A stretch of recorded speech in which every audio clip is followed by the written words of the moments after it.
Okay, hello and welcome everybody to today's ABRALIN Our Vivo talk.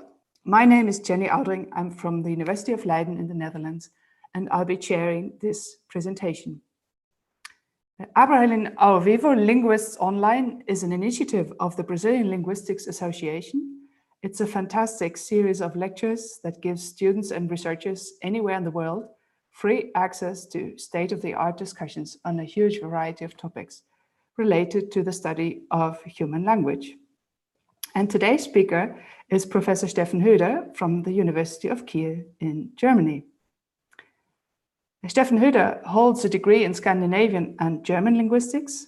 He works on language contact and multilingualism, as well as linguistic variety and change, especially within the field of phonology. He's also an important voice in the construction grammar research community, and he's the founder of Diasystematic Construction Grammar that we'll hear more about in today's talk. And the title of the talk is A Constructionist View on Multilingual Words, Language as an Inflectional Category. Please be reminded that questions can be asked in the chat, and of course we hope for a lively discussion afterwards. So thank you very much, Steffen, for sharing your work with us, and we're looking forward to hearing your talk.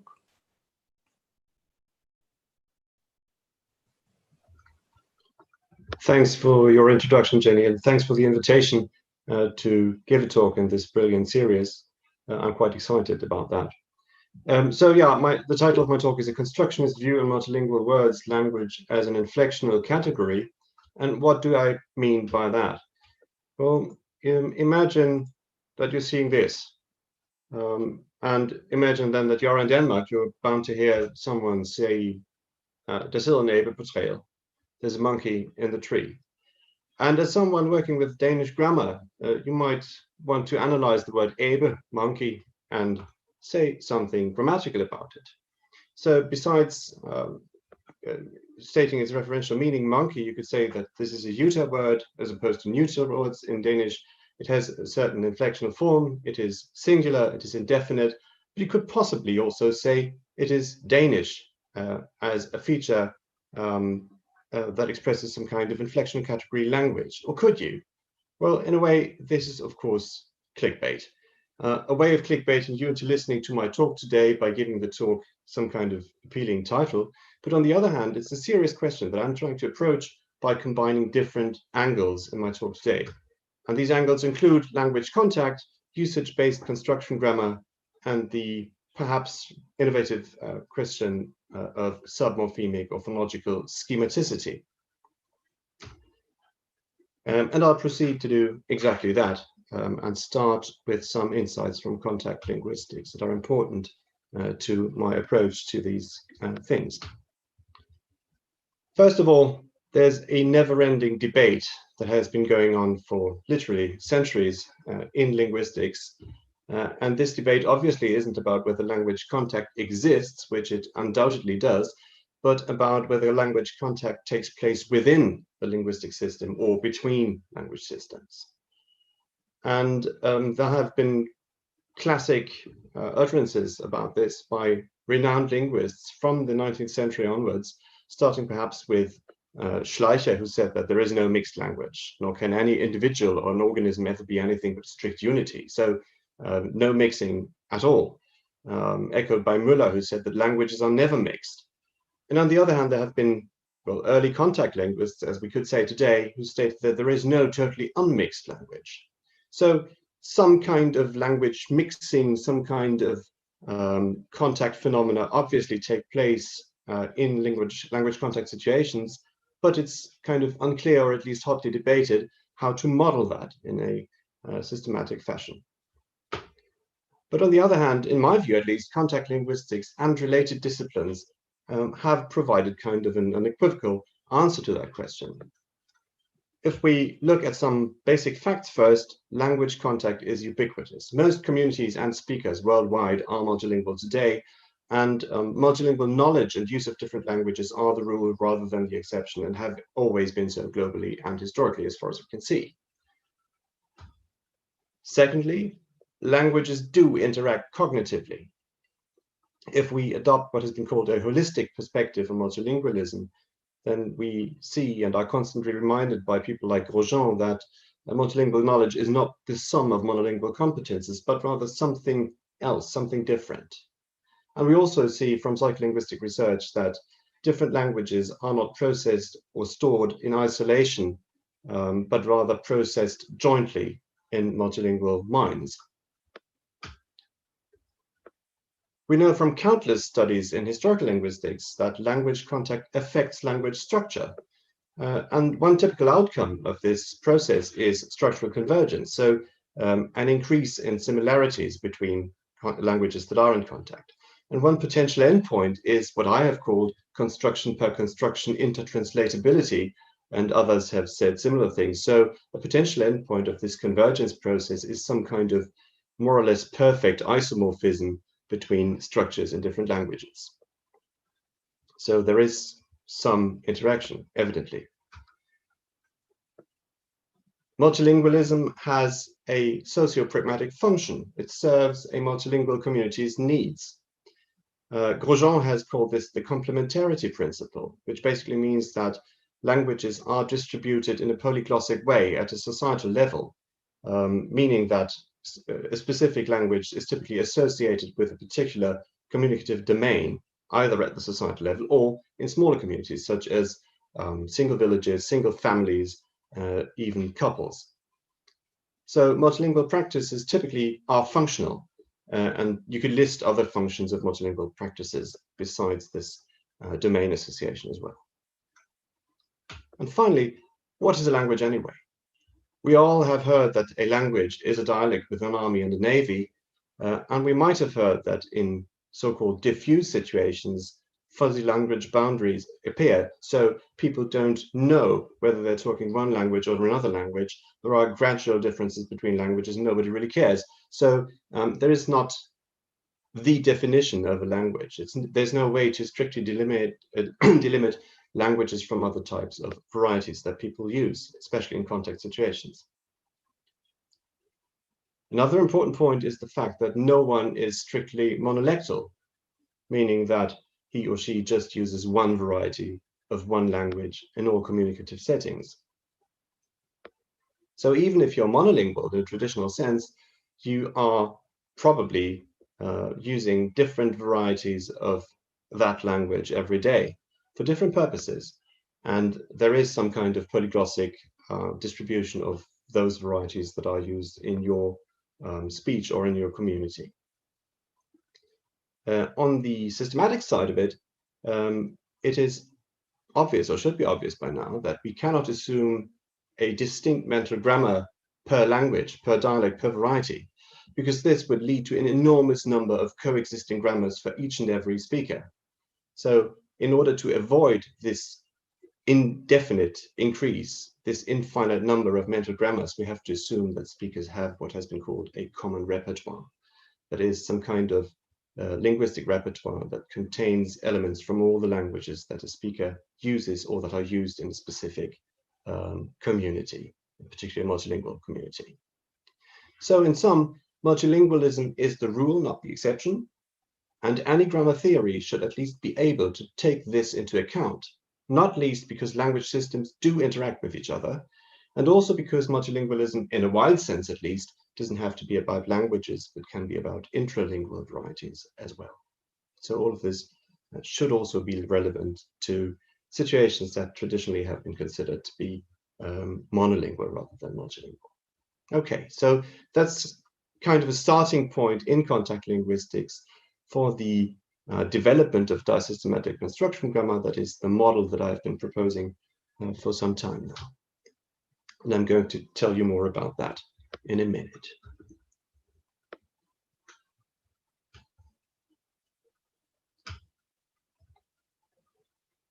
So what is diasystematic construction grammar basically about? Of course, it's about constructions. It's a form of construction grammar. And in case you don't remember, constructions are typically defined as form-function pairings in construction grammar. On the formal side of the construction, we have all kinds of formal properties, including syntactic properties, morphological properties, even material properties. Whereas on the functional side of the construction, we have both referential meaning and grammatical meaning, but also socio-pragmatic types of meaning. In the words of Goldberg's definition, we would consider any linguistic pattern, that is, any learned from function pair, as a construction, as long as some aspect of its form or function is not strictly predictable from its component parts or from other constructions recognized to exist. That is the non-compositionality criterion. And also, patterns stored as constructions can also be constructions, even if they are fully predictable, as long as they occur with sufficient frequency. So that's a cognitive criterion in addition to the more formal non-compositionality criterion. This basically means that it's constructions all the way down. That is, all kinds of structural elements can be described in a unified constructional format, including lexemes such as the Swedish word kaffe, meaning coffee. It can be morphological elements such as the infinitive pattern in Swedish, verb plus a, such as dricka, drink. It can be idioms, like in Swedish x or x, where anything can be inserted to the x slot, which basically means that you're downtoning something that you have said or that something else has said in the previous conversation.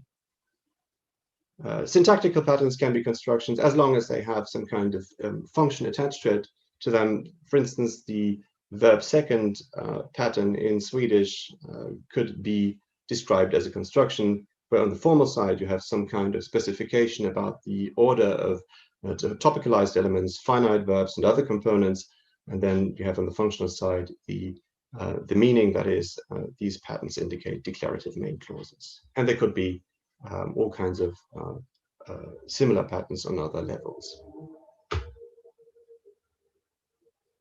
So this is construction grammar in a nutshell. And diasystematic construction grammar requires, in principle, nothing beyond that. So there's no specific diasystematic theory to diasystematic construction grammar. It's rather usage-based construction grammar applied to language contact situations. So the basic mechanisms that diasystematic construction grammar builds upon are the domain general cognitive abilities and processes that have been emphasized in all of usage-based linguistics. The idea is that whatever you know is acquired based on your linguistic input and organized according to such domain general mechanisms. First and foremost, mechanisms of abstraction and generalization. But in addition to that, one aspect that is particularly important when it comes to multilingual situation is the ideal of socio-cognitive realism.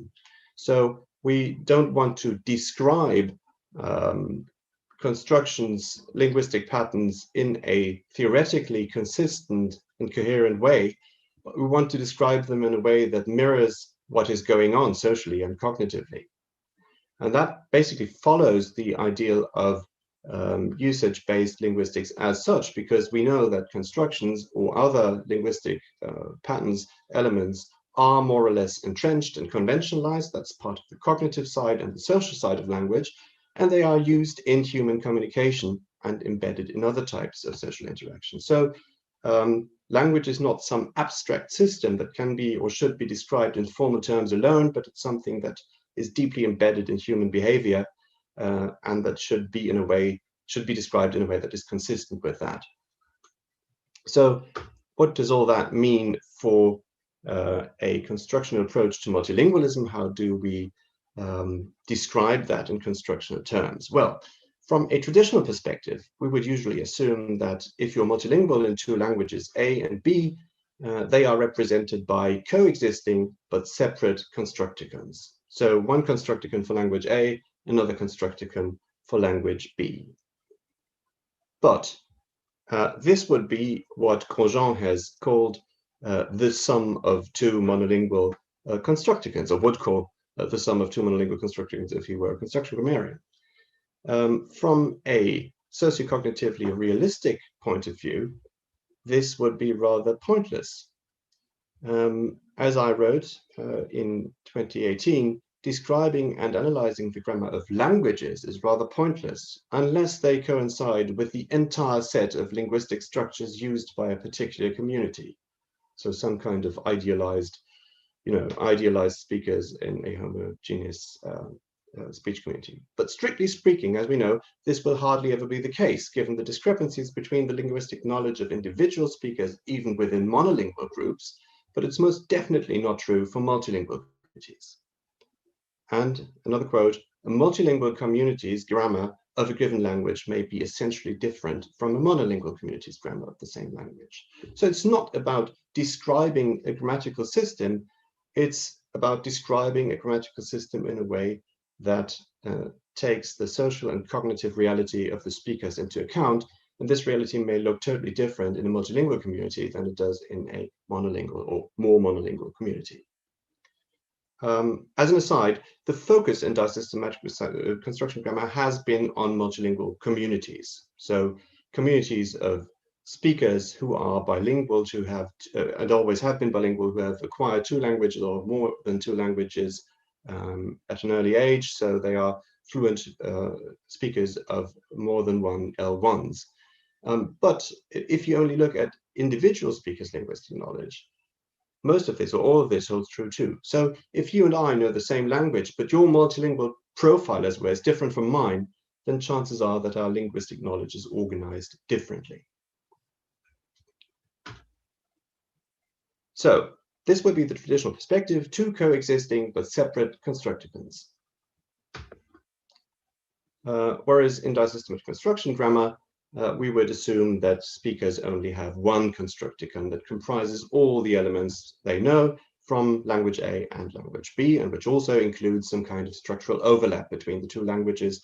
The size can vary, but in principle, it should be possible to identify some kind of potential overlap in all language context situations. So we have 1 multilingual constructicon, which contains language-specific elements for languages A and B, but also language unspecific elements that are shared by the 2 languages.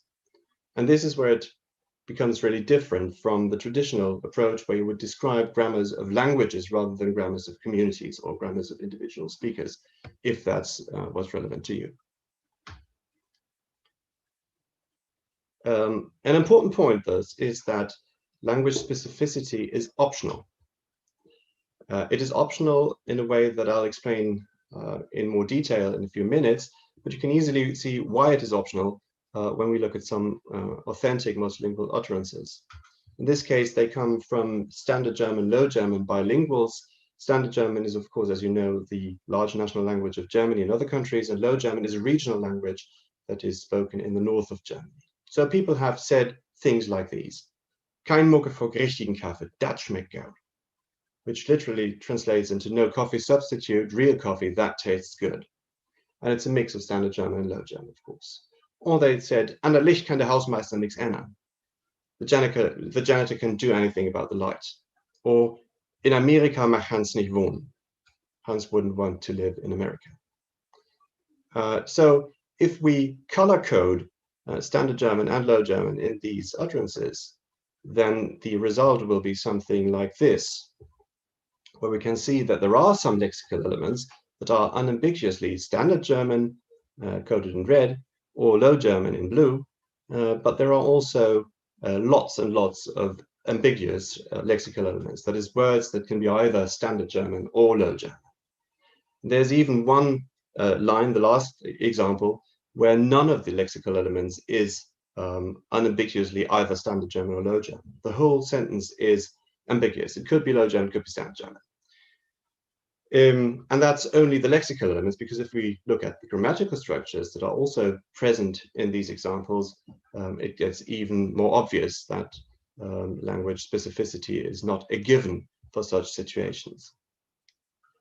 So if we have a look at the different types of constructions that are present in these examples, we can see that there are language unspecific constructions, the ones that I call diaconstructions, at different structural levels. There are lexemes that are language unspecific, such as Kaffee, coffee, or nix, nothing. That's simply words that have the same form in both languages. There are also morphological patterns that are identical in Low German and Standard German, such as the various inflectional forms of verbs. And there are, of course, syntactic patterns, such as the declarative clause verb second pattern that is found in both languages. So we have different types of die constructions at different degrees of schematicity.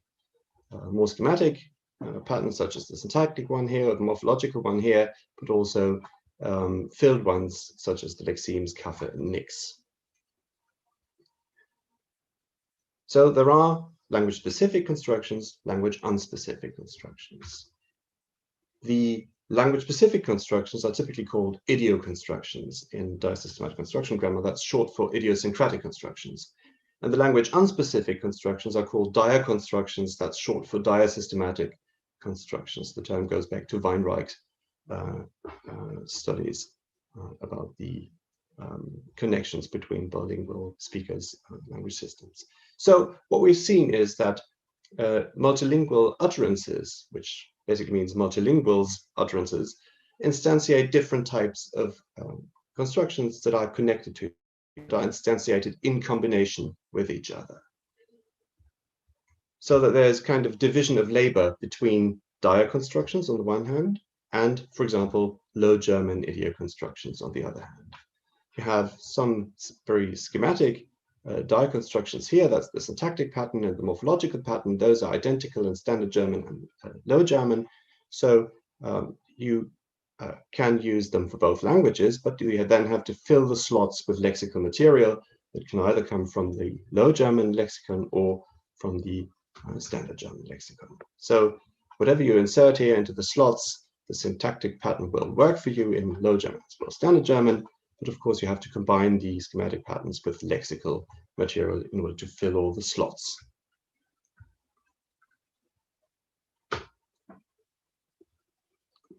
Now, if it is constructions all the way down, and if constructions are form-function pairs, then language specificity must be somewhere in there. So it must be part of the construction somehow.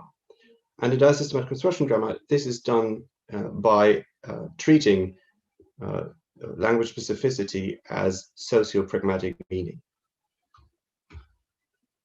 There's a principle in construction grammar that is often cited as the principle of no synonymy, which basically means that differences in form tend to mark differences in function.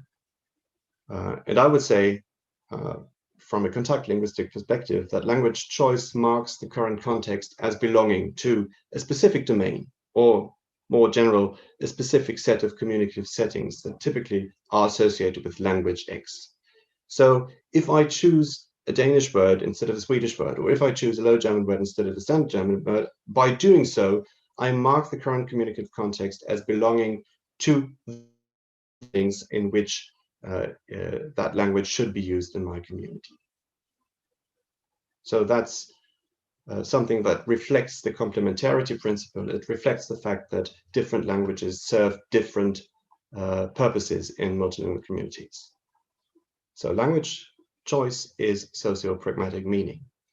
And I usually notate that in a shorthand way by writing C and then the language's name, or an abbreviation for the language's name in the index. So CX means used in contexts where language X is spoken.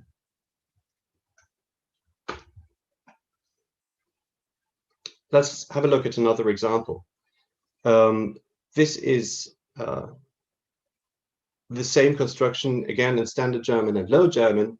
It is an inchoative pseudo-coordination construction, which is restricted to the regional variety of Standard German used in the north, where you could say, und dann gehen sie bei und machen Kaffee, which would translate into Low German as, und dann gehen sie bei und machen Kaffee, and then they start making coffee. So you can see by looking at the glossing that the elements are perfectly corresponding to each other. So what we really have is, of course, a Standard German variant, a variant, and a Low German variant, but those are variants of the same diaconstruction. It is construction that consists of a verb that, a particle verb at plus go, consists of a conjunction and of a verb. And whatever you put into these slots doesn't alter the meaning. It just adds the kind of socio-pragmatic meaning that is typically associated with language choice. So if you choose the German word for at go, beigehen, then you mark the context as belonging to this standard German set of contexts. And if you choose the Low German variant begone, then you mark the context as typically Low German. But that doesn't alter the referential meaning, that doesn't alter the grammatical function, that doesn't alter anything except pragmatic information. And you can imagine that diasystematic constructions and idiosyncratic constructions are connected in Speaker's Constructicon, in the mental representation of grammar, in a rather intricate way, but it's basically the same way that constructions are interconnected via different types of links anyway. So in a more abstract sense, we can represent this kind of relation. In this way, we have idioconstructions and diaconstructions. Diaconstructions associate a certain form with a certain meaning, and idioconstructions add formal and or functional aspects to that diaconstruction, but also instantiate that diaconstruction.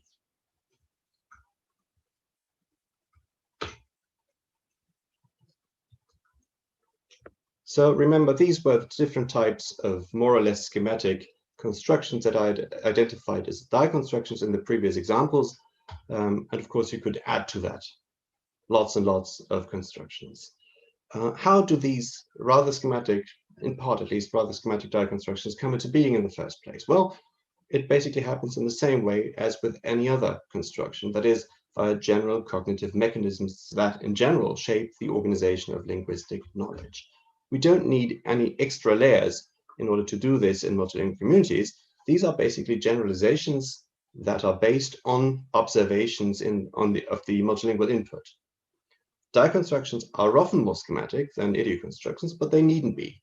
If you look at words, for example, you have zero schematicity, but nonetheless diasystematic elements. And of course, you can discuss under what circumstances such rather schematic constructions are psychologically plausible, and that's been an ongoing discussion in construction grammar for years now.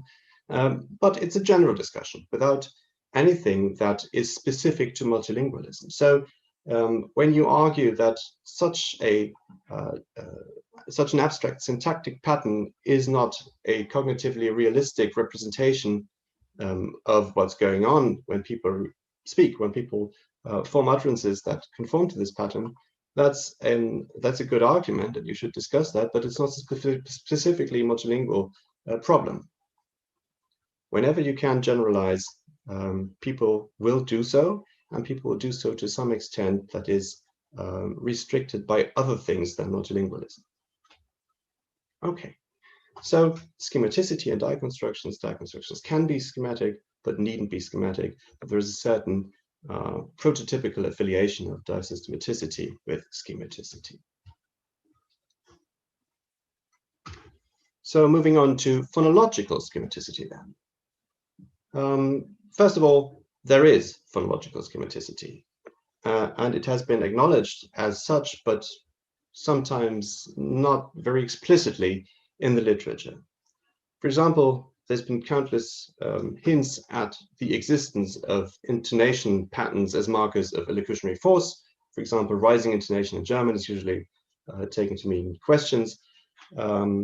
There's such things as ingressive speech used for back-channeling. For instance, in Swedish, we frequently hear things like "ja," when people are just responding very shortly to what you've been saying. There are prosodic ways of marking compounds in Swedish. Again, we have some kind of termnym that is assigned to nominal compounds, regardless of the internal structure of the compounds and other things like that. So that's some kind of very schematic phonological templates that have been assumed and in part described, but those apply above the word level. There's also work that has been done on such patterns below the word level. For instance, in work on non-concatenative morphology, as for example in Arabic, where you have these famous triconsonantal roots that are then combined with vocalic patterns in order to express inflectional forms of verbs, among other things. There's been some work on those patterns in constructional morphology recently, so that's something that has really been addressed in the literature. There's been work on taboo avoiding strategies by myself, for instance, for Swedish, where you have words starting with far that in certain constructional contexts can mean the devil, and it doesn't really matter what you say after the far. Any word that starts with far can be used in this sense. Even ad hoc formations are possible. And finally, there's been work on, quite impressive work actually, on phonemes, that is submorphemic elements such as gl in words as, for example, glimmer or glisten or glean or so. That is words that have to do with light or vision. So there's quite an impressive work actually of literature that indicates that phonological schematicity is a thing, that is real. But how does this combine with multilingual phenomena?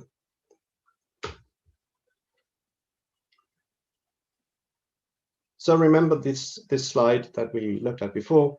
We have a die construction, we have idiot constructions, and the die construction is formed by generalizing across the input. So whenever form X means meaning X, this more general, more schematic die construction is taken to be instantiated. But in addition, there can be, of course, language-specific constructions that are linked to this die construction via inheritance links and other types of links.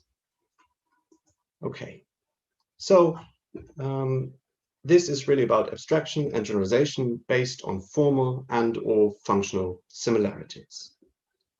So imagine that you are a Standard German, Low German bilingual speaker who comes across very many instances of words like these. Haus meaning house in Standard German and Hus meaning house in Low German.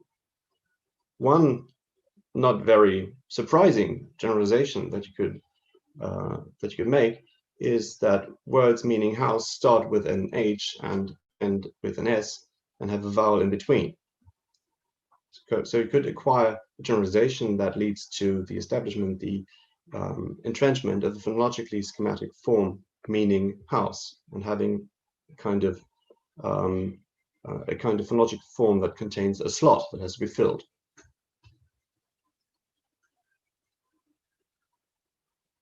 You don't only encounter this in this specific pair of lexemes, but also in others. We have, for example, braun and brun, meaning brown. Again, you can see the consonants are identical, the vowel is different, so you can acquire some kind of phonological schema here, consisting of consonants B and R, then a vowel, slot, and then an N. There are many examples for this. Foul would be another one, foul, and fool meaning lazy. So you can generalize a schema F vowel L.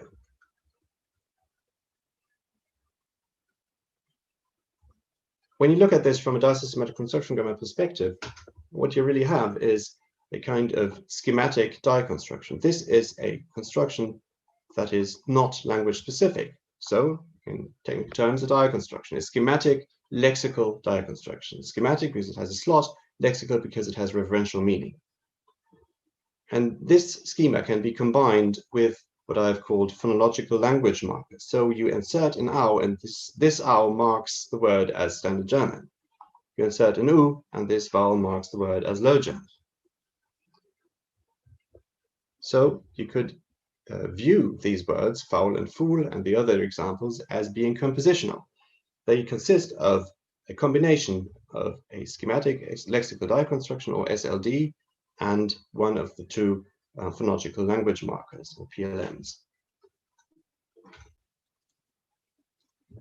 But just as you can't fill a syntactic slot with any lexical material, slots in phonological schemas also have restrictions. They have to be filled with sounds that belong to specific classes. So filling a slot with an ow doesn't mean you get a Standard German word in all cases, but only filling a slot with an ow in cases where using a u would mark the constructions as Low German. So as indicated here with in the indices, it's not about inserting an R or an U somewhere. It's about inserting an R or an U in places where you could insert the counterpart in the other language. And this is really what you could describe as a paradigm. And I owe that term to my PhD student, Anna Hagel, who's been working on that kind of stuff for some time now.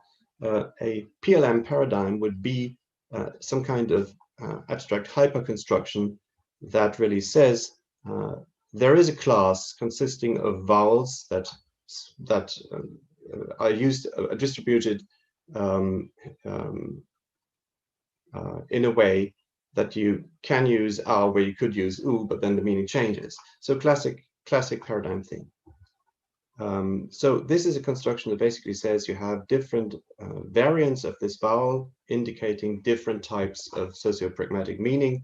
And then you have the idioconstructional PLMs that tell you which kind of vowel carries which type of pragmatic meaning, that is, which kind of vowel belongs to which language. So PLM paradigms, PLMs, SLDs with specific classes of slot fillers that are permitted. In a more general way, this can be visualized as on the slide. You have an interplay of PLMs, SLDs, and PLM paradigms that together contribute to the filled constructions that you encounter in multilingual speakers' utterances. And this, of course, bears some resemblance to paradigm settings in other parts of grammar as well. For instance, in inflection. When you have inflectional paradigms, you have stems and affixes that are combined into word forms. In phonological case, we had PLMs and SLDs that are combined into filled constructions, and PLMs are part of an overarching PLM paradigm. So PLM paradigm, inflectional paradigm. There are some very strong parallels here. And this is, in fact, or I'd say it is another argument in favor of a revival of the notion of paradigms in construction grammar. This has been argued for, among others, by Diewald in a recent article. And I really see a parallel here that really strengthens this position. So you could see this kind of language marking biphonology as an expression of some quasi-inflectional category. So language in this sense is something that at least resembles inflection a lot. But then the rather annoying question arises whether this actually is a valid analysis. So is a compositional analysis of such multilingual words valid? Well, if we remember older definitions of constructions, for instance, an earlier one by Goldberg, often I've quoted from her Goldberg from her 1995 book. If we remember older definitions, then non-compositionality back then was a must. So whenever something was compositional, it couldn't be a construction. And in that sense, if we assume that multilingual speakers have this kind of interlingual knowledge at their disposal, then decomposable words could not be constructions according to this older view. Of course, more recent definitions are less dogmatic. So today we would assume that even fully compositional constructions actually can coexist with more schematic ones. But that doesn't preclude that there are compositional components, compositional ways of doing this as well. This is not mutually exclusive. Rather, it's a kind of an empirical question. So the question is not what is the better way to formalize this thing, but what do multilingual speakers actually do? So what we need is evidence. We need evidence for the existence of such phonological schemas. And remember, we don't need to argue for their existence in any case where they would be formally possible, but we need evidence for at least some cases, so we can argue that this kind of schema exists and is relevant in some cases. One type of evidence would be interlingual productivity. Productivity can be understood as the fact that a schema applies to a new item in general, and in multilingual situations, this would be interlingual productivity, so a schema has to apply interlingually to a new item. This is kind of a standard definition. And there are, in fact, different examples that could be used in this sense. For example, we can see that there are often regular sound substitution patterns in loanword integration. And these patterns are based on observable interlingual paradigms. So sometimes we see that, for instance, French nasal vowels are substituted with Danish, for instance, the Danish with vowel nasal sequences. So in Danish, a French word like engagement becomes engagement, or someone called Jean-Pierre is called Jean-Pierre in Danish.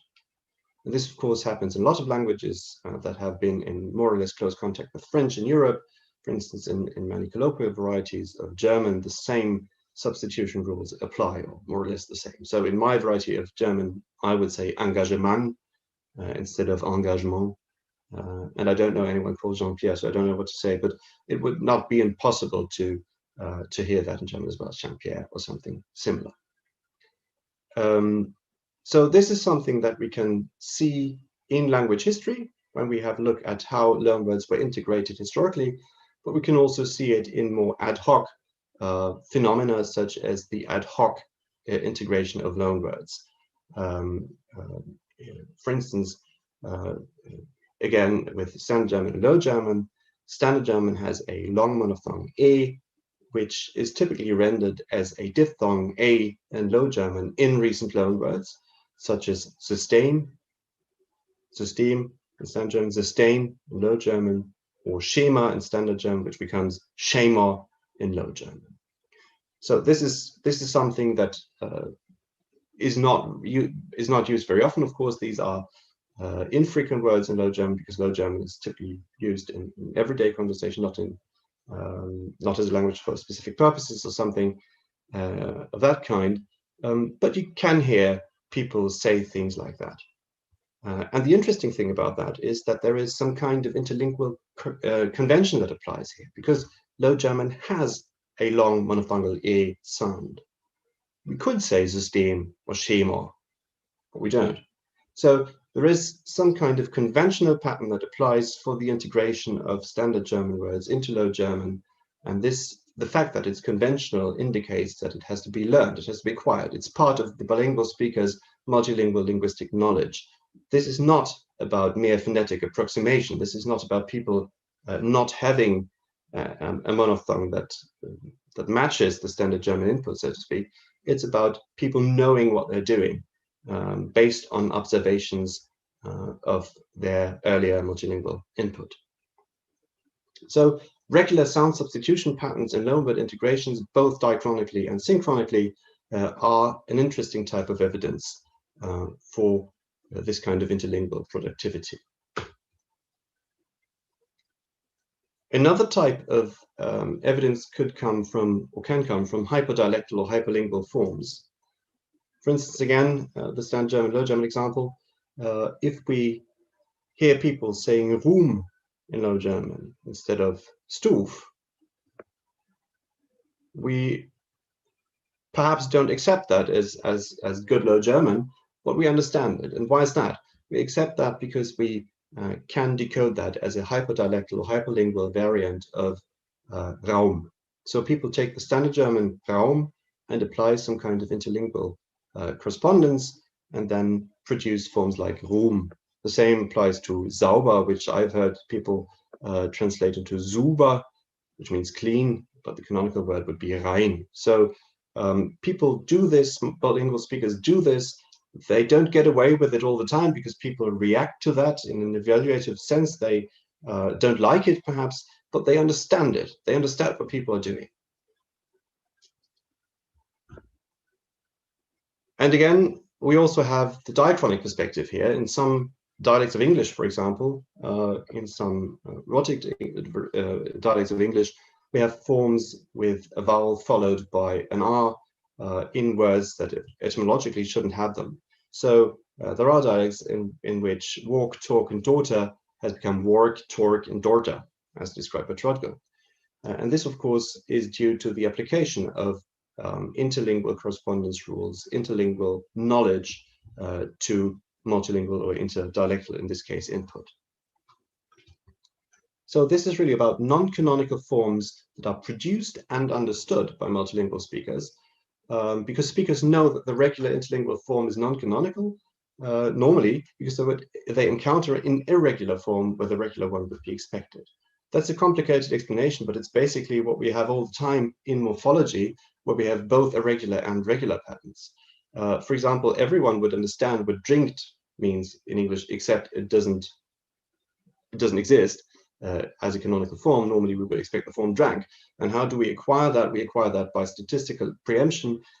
We, as children, for example, learning the language as of now one, we would expect the form drinked in some context, but what we actually encounter is drank. So we understand that whenever we would expect drink, drank would be the right form.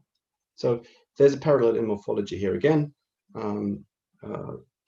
Irregular morphological forms can be compared to irregular, that is, non-corresponding forms between different languages, whereas regular forms that are non-canonical can be compared to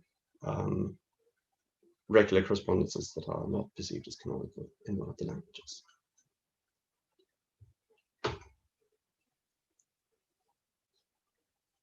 Perhaps a more interesting type of evidence comes from decoding.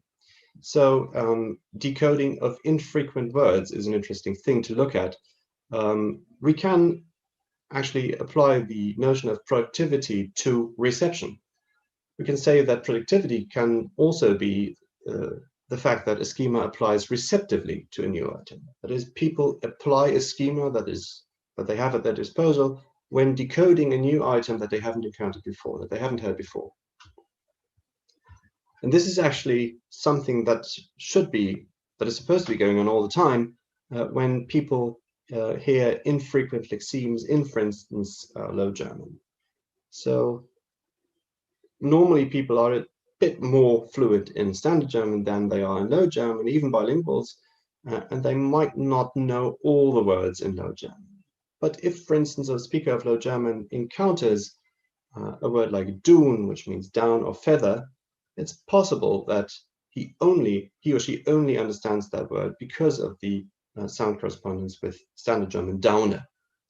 The same for other infrequent or even archaic words such as hoof, which means bonnet or cap and corresponds to Standard German Haube. So infrequent lexemes may be an interesting case to look at. Infrequent lexemes because the more infrequent a lexeme is, the less entrenched is the filled construction supposed to be. So whenever we encounter infrequent units, we are much more prone to use schemas when decoding them. And this has a parallel in morphology as well. For instance, the past form laughed is, of course, frequent, and we would assume that it is lexicalized as a construction of its own and not decoded in a compositional way by analyzing it into a stem laugh and then a suffix ed or de, phonetically speaking. But on the other hand, detrumpified is infrequent, and we would probably decode that in a compositional way as of yet. It might become more frequent in the foreseeable future, I'd hope so. But as of yet, detrumpified is probably a word that we would have to analyze in a compositional way, in particular when we are not L1 speakers of English. And the second example that relates to this decoding of infrequent words is actually semi-communication. Anna Hagel is doing experimental research on the receptive productivity of PLMs, of phonological language markers, in Scandinavian semi-communication. This is actually a way of communication between speakers without linguistic knowledge of each other's L1, and it can be narrowly defined as a communicative strategy that is based on interlingual correspondences alone. Now, in reality, this is normally mixed with some receptive knowledge of the other person's language, but we find many contexts in which, for instance, Danish and Swedish speakers are heavily relying on decoding each other's language based on interlingual correspondences. This is actually something that is very frequent in Scandinavia. It's this kind of intercommunication is not unproblematic, but it's nevertheless used as a regular mode of communication between speakers of Norwegian, Danish, and Swedish. So this is reality. One of the correspondences that people normally make use of is the correspondence between Danish B and Swedish P in words like Abe, which corresponds to Swedish apa, meaning monkey, or gribe and gripa, meaning catch or seize. So when we look at how people acquire these kinds of correspondences and how they make use of them when decoding words that they haven't heard before, that they don't understand, based on their actual linguistic knowledge of the other person's language, when we look at those cases, we can see how such phonological schemas work and how relevant they might be for some types of communication at least. So they provide good testing ground for the cognitive reality of phonological schemas. So summing up, first of all, I told you lots of things about diasystematic construction grammar, and I'd say the most important thing to remember is that diasystematic construction grammar provides a way of modeling the linguistic repertoire of multilingual speakers in a socio-cognitively realistic way that ties in with both current contact linguistic approaches and with construction grammar.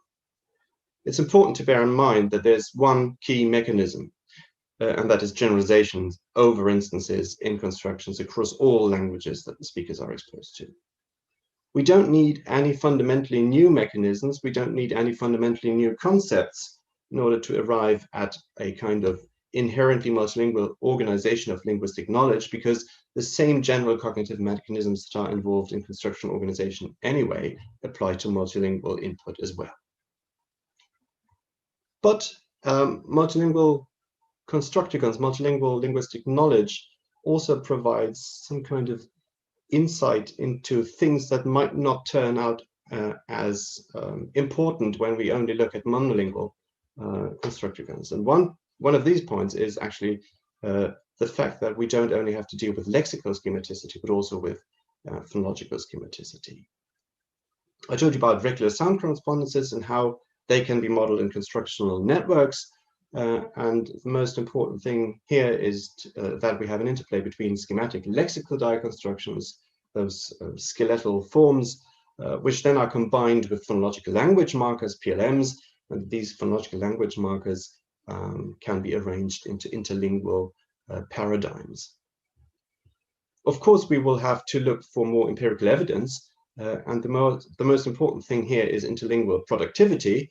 On the one hand, productivity that we are used to investigating, as with other types of schemas, in terms of diachronic data, for instance, I told you about loanword integration as one example, but also in terms of synchronic corpus data, where we can find schema-based innovations in, for example, infrequent lexemes that are coined ad hoc, or in even in Hapax formations that are nevertheless communicatively efficient, so they are understood by the hearers or readers.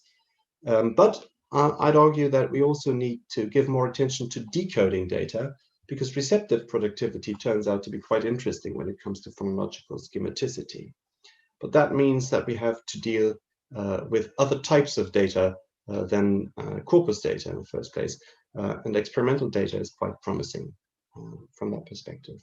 So we could look at the way infrequent lexemes are decoded in terms of reaction times and so on, and we could, of course, and Anna Hagel is currently doing this, look in more detail at the way semi-communication works and how that relates to the idea of phonological schemas.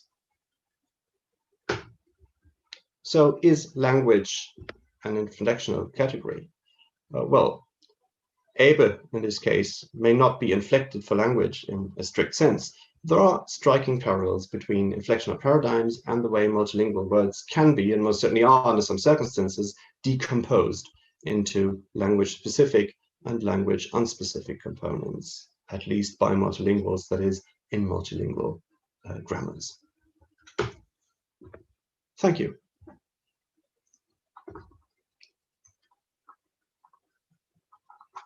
if there are any questions, then I'd be happy to answer them.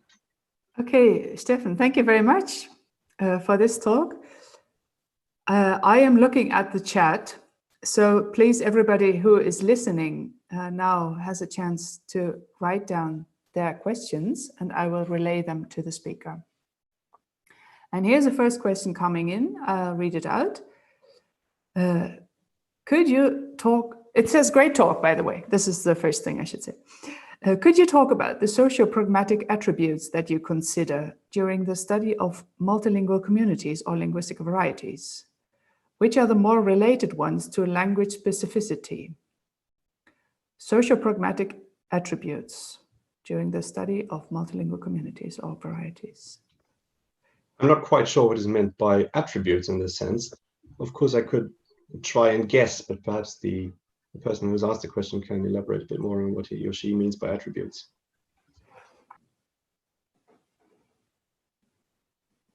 Marcia, if I can say that, could you perhaps say a bit more about how you want this to be understood?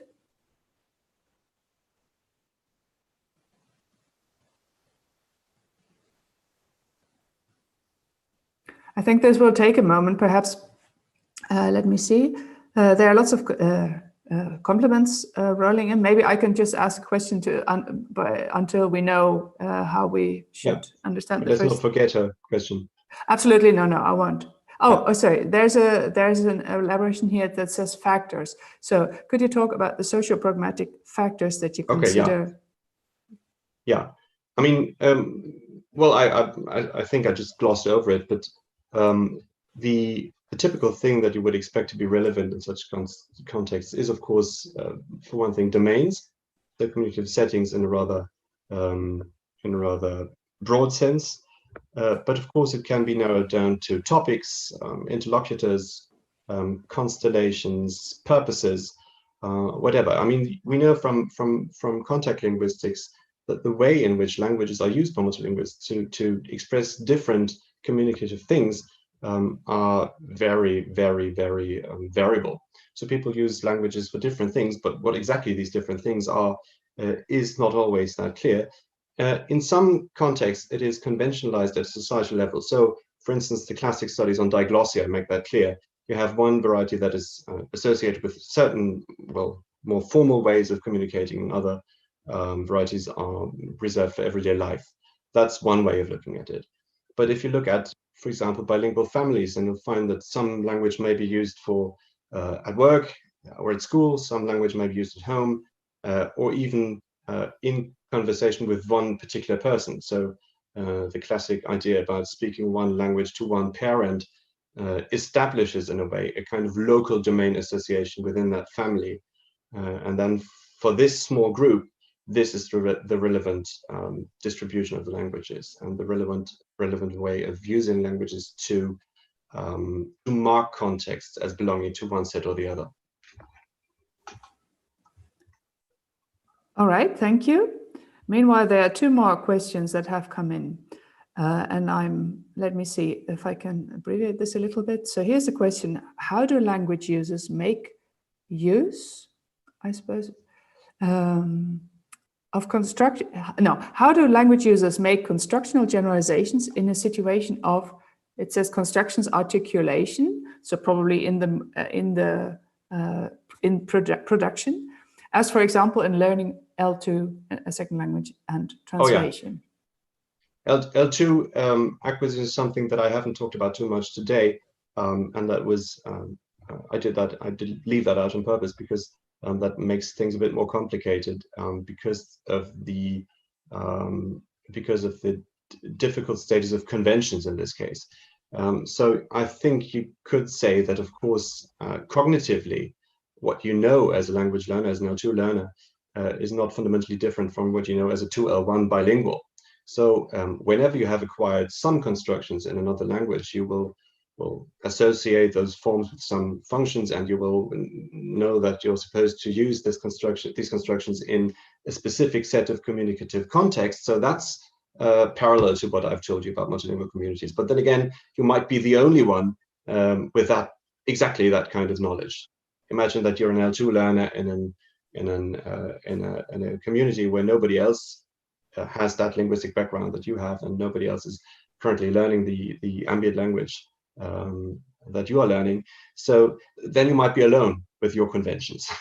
So that's different then. But of course you can apply that, and I have applied that together with colleagues in a recent article that is forthcoming, I hope next year, should be next year, on how to apply this kind of work, this kind of model to additional language acquisition.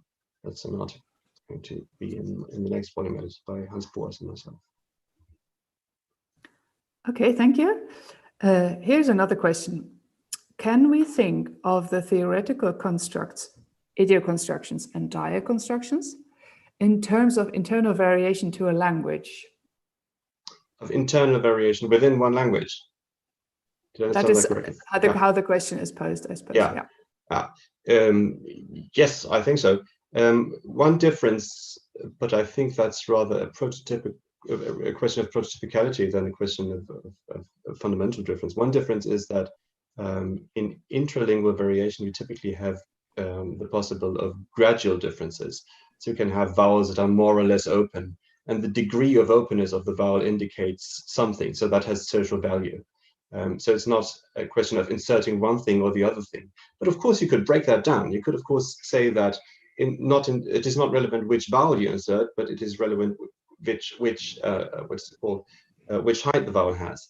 So inserting a vowel with some kind of inserting an open vowel has social value. Inserting a closed vowel has another value. So that's the main difference. But apart from that, as I said in the introductory remarks, there's no categorical distinction between being multilingual and being multivarietal or multilectal. So for me, that's a gradual difference, if a difference at all. And in many cases, it's up to linguists, it's up to politicians, it's up to people talking about language to decide which is which. I mean, that's not new, but we constantly need to remind ourselves of that simple truth, I guess. The same person is actually asking if you could give another example of a less schematic diaconstruction rather than a more schematic one. I think we've seen lexical constructions. A less schematic diaconstruction. Okay, so perhaps we can look at one of the slides again. Let me see.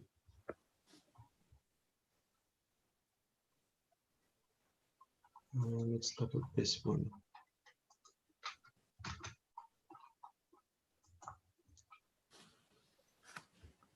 Should be able to see it now. Yes. Yeah, so there are, of course, there are some highly schematic constructions like this syntactic patterns that you could add to that list indefinitely, of course. All kinds of syntactic constructions, most kinds of syntactic constructions, for instance, for Standard German, Low German, are more or less equivalent. There are differences, but they are not that large. And on the other hand, there are lexical diaconstructions as well, and those are fully specified. Those have zero schematicity, and there's everything in between. There's even, for example, verb stems that are identical between those two languages when the morphologic patterns are different. So this is really not about diaconstructions always being on the schematic end of the scale, but diaconstructions, in principle at least, exist at all levels. And of course, it is different when you have languages that are closely related and typologically very similar. Let's look at this one. When you have two languages that are very similar, then this overlap will, of course, be larger than with languages that are less similar. So, for example, when we talk about Low German and Standard German, I'd say that the degree of disystematicity is unusually large because those languages are intimately related, have been in close contact with each other for centuries, and so on. So they have lots and lots and lots of diaconstructions at all levels. In other contexts, there may be fewer diaconstructions, so a lower degree of disystematicity. But again, even if you have languages that are typologically very different, not genetically related, there will be some kind of overlap. There may be semantic overlap, common concepts that need to be expressed somehow. There may be conventional patterns of discourse, how you tell a story, for instance. This might be related to cultural conventions in the beginning rather than linguistic conventions, but it might be that this type of cultural relations leads to the establishment of linguistic conventions in the end. So given enough time, I'd say that even totally unrelated and typologically very dissimilar languages develop some degree of disystematicity, and this degree is going to increase from that time on. Yeah, you must have been reading somebody's mind, because there was actually a question whether you could discuss the degree of disystematicity a little more. But I think that is, you have just done that. So fantastic, thank you. Yeah, well, of course, I could add one thing though. Sure, go ahead. This is a rather simplistic way of looking at it, because it doesn't differentiate between the actual degree of disystematicity and people's mental representations of their linguistic knowledge and the potential degree of disystematicity. That is, the possible connections that could be made between, it could be, well, drawn between elements of the two languages. And of course, it's obvious that speakers not always exploit all the links that could be used. And well, there's no way of knowing how much they do it, but it's of course a matter of frequency. So that's one factor. When elements in one of the two languages, or one of the three or four or five languages, when elements are used very frequently, then it might not be an advantage cognitively to process them in a way that involves this kind of disystematic relation, that involves this kind of schema, for instance.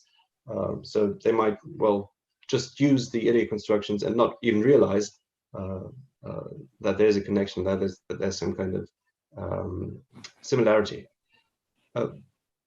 But in most cases, at least in many cases, people will realize the similarities and then generalize.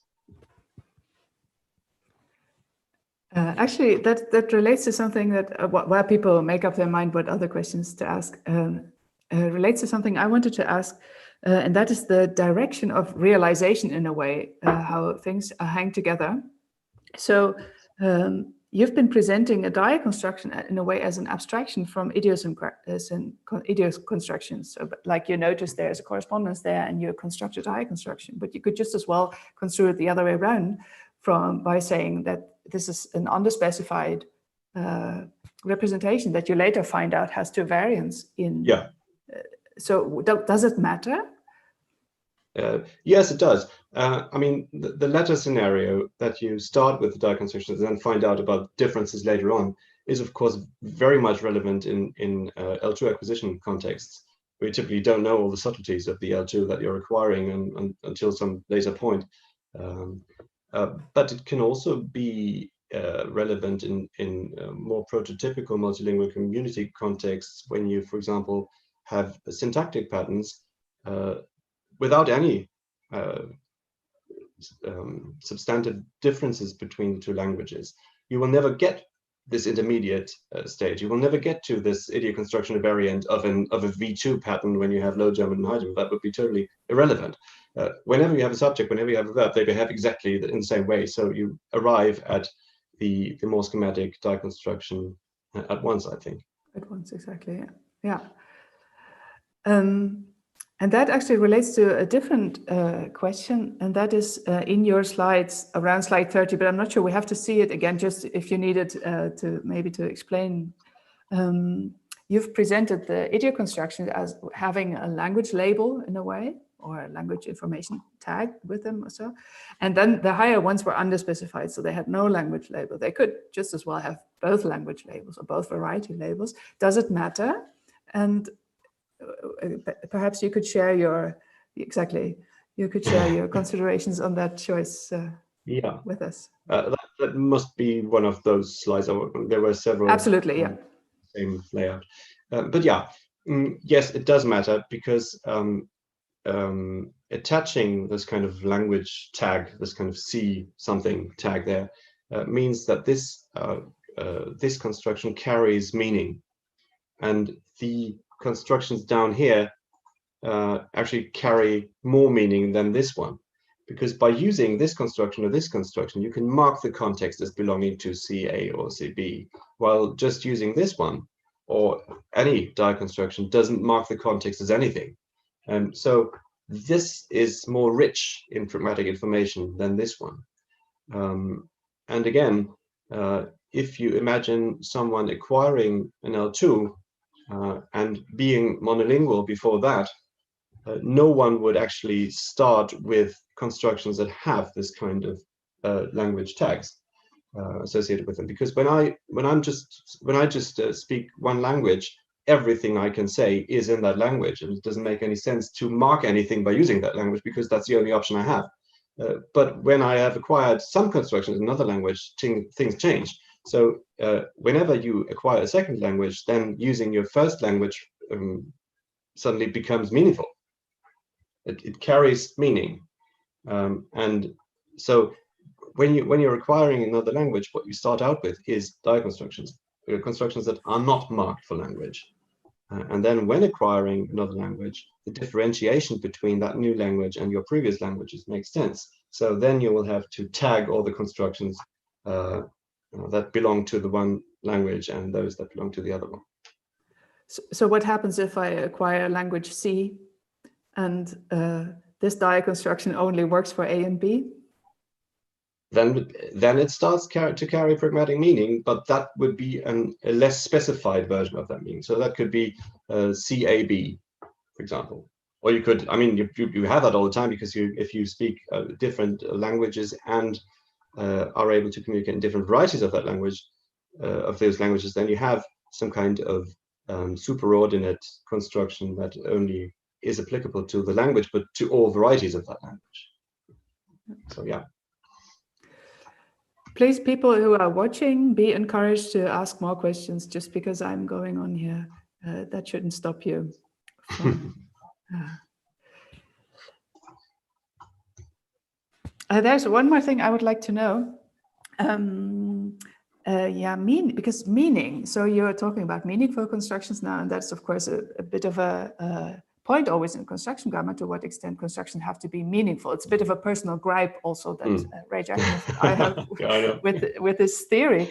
I think, so I wonder, as soon as you're on the level of phonology, and especially those phonological language markers that you talked about, I think I would say that this is a point where you would actually lose a meaning. It doesn't make a lot of sense perhaps to say this is meaningful, but would it for you? Because it's language specific, would that make it meaningful, or what would you say to that? Yes, it would. I mean, if it's that thing that is used to mark the context in a specific way, then that would be pragmatic meaning. Of course, there are differences that don't relate to anything. And if you read historic grammars or language histories where sound changes are described, then you often come up with equations that say A is A. So that's not a meaningful thing to know. It can't be used in any communicatively relevant sense. But in many cases, it is those small phonetic things that actually decide whether we're talking in one context or another context, and which even can be used to change the topic, to change the style, to change the register. So that is pragmatically meaningful in my view. But of course, there are also phonetic properties of interlingually corresponding forms that are meaningless. So we had one example, I don't know if you remember it, we had one example about Haube and Hoof, Stand German, Low German pair, meaning bonnet or cap. So the difference between the vowels is one thing, but there's also a difference between different fricatives or plosives, and a difference in syllable number and so on. And these aren't necessarily meaningful. You can analyze it in different ways, but there's always this possibility that only parts of the phonological differences are meaningful, whereas other parts aren't. And you can nevertheless realize that there are certain patterns. For example, Low German words tend to be shorter than Standard German words, and you can of course acquire that knowledge when learning one of the languages, but you can't use it in any pragmatically meaningful way. So not all of the phonetic subtleties carry that kind of meaning, but most do. at least those I've analyzed here. Okay, that makes sense. Good, thank you. Just one last question, if I may. Could you perhaps open your slideshow again for the on 29? It's actually where we close to where we were. Close to where we were. Yeah, that was that one. Yeah, because so this is that brought me to a point.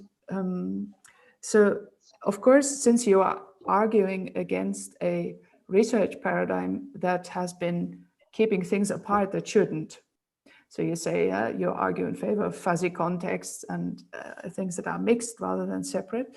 And here is something. So in my German, you say this is regional standard German, the regional German I speak. This is not an construction I'm familiar with. But so to me, this looks like a mix. I would interpret this as a mix of Lower German and Standard German. So a Lower German construction filled with Standard German words in a way. And so what struck me here is the question whether there is a tendency to harmonize varieties, or whether it really is fuzzy and mixed.